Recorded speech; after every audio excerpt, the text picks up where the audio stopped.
The man was just going to the bathroom when the plane lost pressure due to a sudden malfunction and the cabin was a mess. The pilot rushes him back to his seat as he prepares to make a crash landing into the ocean, and immediately shoves a life raft into his arms. But soon Zach is embarrassed to find that his life jacket and pocket watch, given to him by his girlfriend, have fallen to his left and right. But soon Zach was embarrassed to find that his girlfriend gave him a life jacket and a watch fell on his left and right side. Zach hesitated for a moment and finally decided to go to pick up the watch. When he wanted to go to pick up the life jacket was too late because by now the plane had already crashed into the sea. Raging seawater immediately backed up into the cabin. In a short time half of the cabin was flooded with seawater.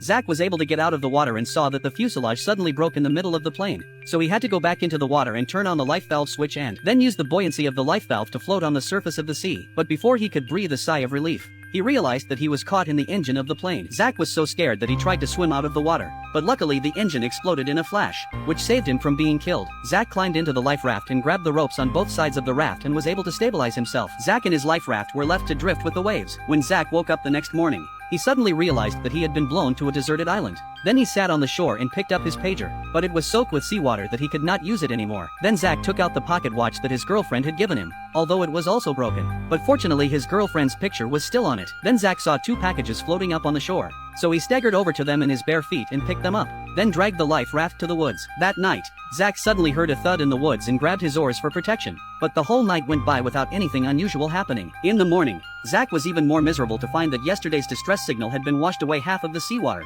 so he had no choice but to use tree branches to put together a new one, and then picked up a few couriers washed ashore by the seawater. At this time in the woods once again came the sound of thud. Zach vigilantly stood up and stared at the woods in front of him motionless. Suddenly a ball-shaped thing fell in front of him. Zach was startled, but when he picked up a look finally realized that he heard the sound of falling coconuts. So Zach collected all the coconuts in the vicinity of the coconut, intends to eat some coconut meat to satiate his hunger.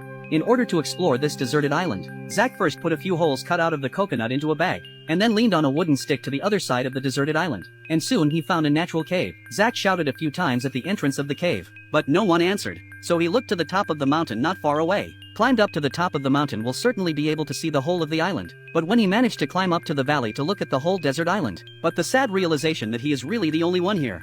At night, before going to bed, Zach switched on and off the flashlight just to see his girlfriend Kelly's picture one more time, and that was the only way he could have the courage to keep going. After a few days, the coconut water ran out and Zach had to lick the dew from the leaves to quench his thirst and then use the coconut shells to collect the rest of the water. To solve the problem of food, Zach had tried to go fishing, but he hadn't caught a single fish. But that night, Zach made an unexpected discovery.